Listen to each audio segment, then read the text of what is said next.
and play and live stream and record.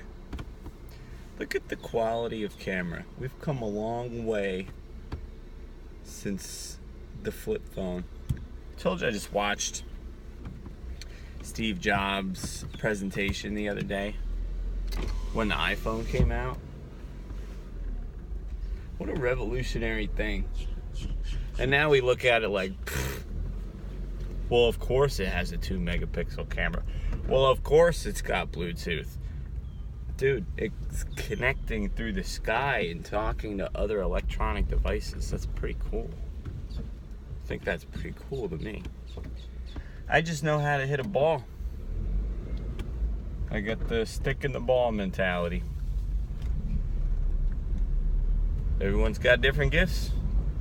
What's yours?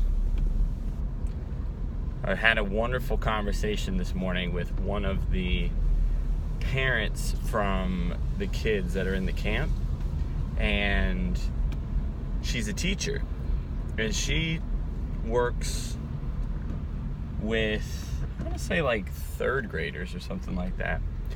And we talked about really the joy it is to follow what you are passionate about, what you love to do. And my question to the teacher was, well, how do you get someone who's uninspired, someone who doesn't really want to try anything? Because one of the students she said that she had was in that place where, nothing's really important. I don't really like to do anything. And that's, to me, that's kind of a scary place. So I asked her, what would you do if that was the case with someone? And she basically told me that you exercise it like a muscle. It's one of those things that, well, if you've never gotten asked what your future is going to be like, then obviously you haven't really considered it.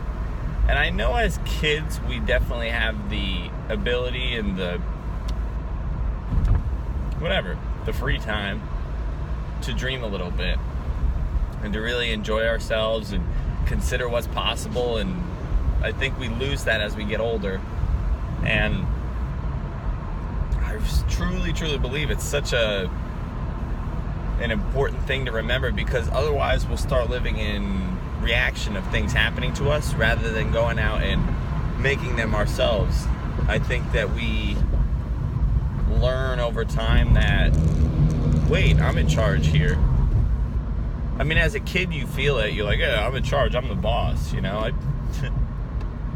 just followed mom wherever I was told. Like, yeah, I'll go where you want me to go, but I'll be the boss here.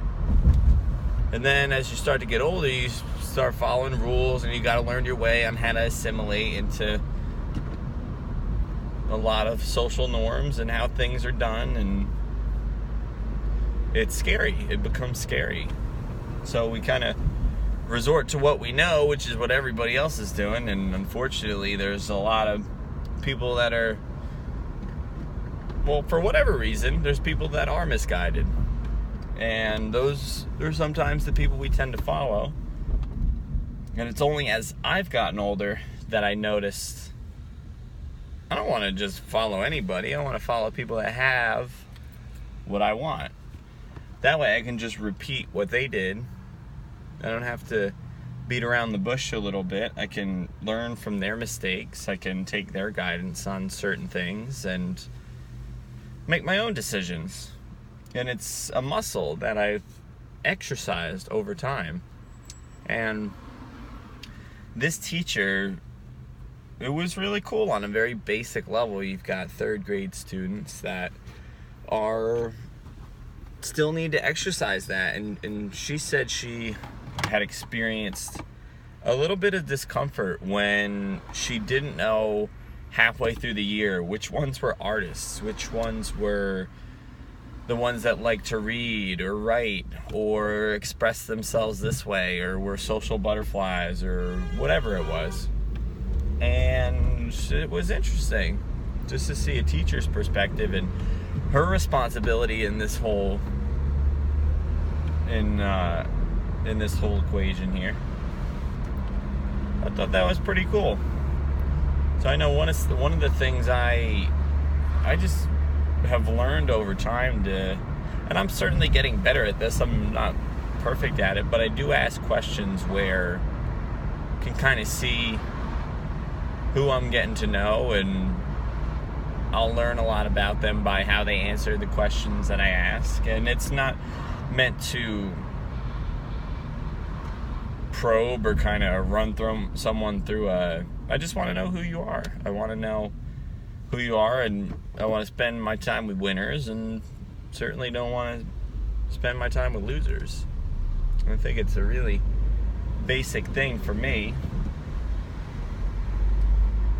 I don't have the secret formula by any means. The secret formula gets me to think of Mr. Krabs' recipe for Krabby Patties. A child at heart, ladies and gentlemen. A child at heart. I don't plan on growing up anytime soon.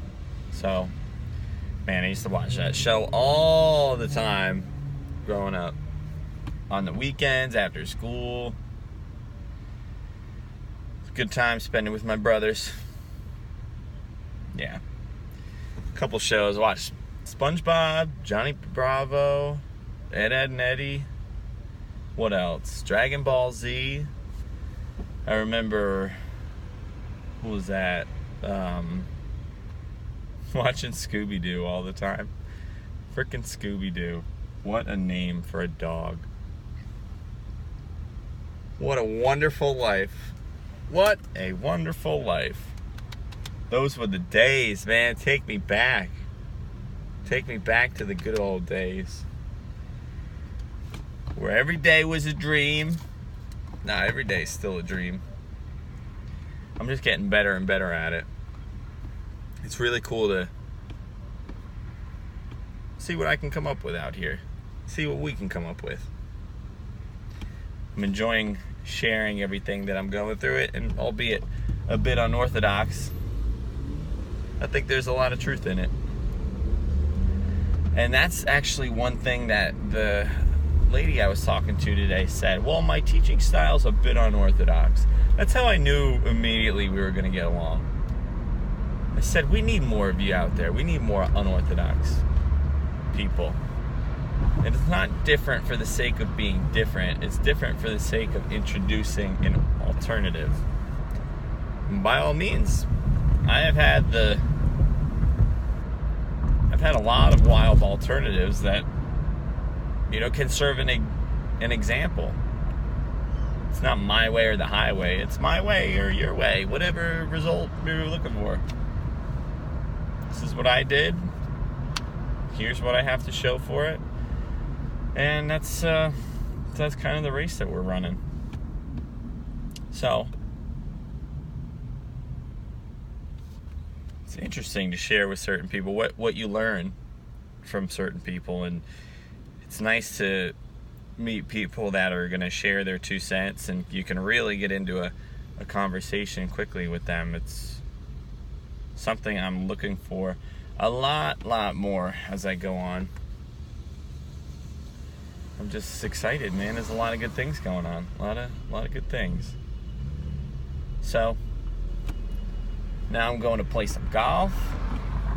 Got a little Marlins event this evening. Gonna go share the wisdom of the game, entertain a little bit, maybe hit some trick shots. Still gotta practice those. Been getting better. Just persistence. It's the one key ingredient that's lacking in getting my trick shots down. I'm upset. Anytime I miss one, I'm upset. But I'm not angry at myself. I just gotta put in the work. It's that easy. You put in the work, you get to do it. Pick and choose. What are your priorities? What's first on the list? What's second? It's one thing. Straightening up the priorities and making sure all your people around you are supporting getting to your priorities. Because if you don't hit your priorities, you're not going to be happy. If you're not happy, you're not going to treat people right. You don't treat people right, you don't feel good in here. And I enjoy feeling good in here. I don't know what else to say. It's that simple. I love the idea that we're going to be better tomorrow.